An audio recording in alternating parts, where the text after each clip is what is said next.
Hi, my name is Makin Lloyd Arosoro. I'm 21 years old and I'm a student athlete. Ang topic po na aking napili ay tungkol sa self-identity at self-concept. Kaya ko napili ang topic na ito kasi relate po ako dito. Kasi noong 4 years old pa lamang ako, mahilig na ako maglaro ng basketball. Pero nagbago ang lahat nung nabighani ako sa larong football.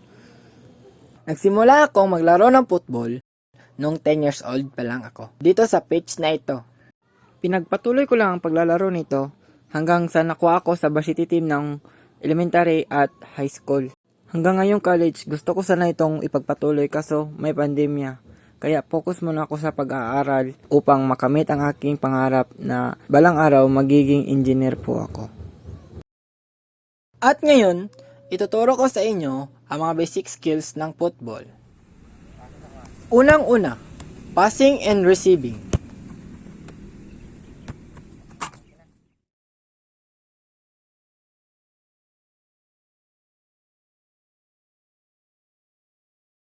Ang pangalawa naman ay ang dribbling.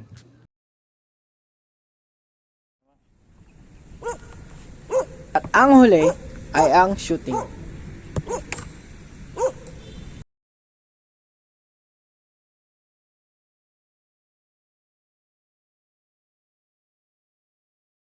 At maraming salamat sa inyong panonood. Sana'y nasiyahan kayo sa aking video.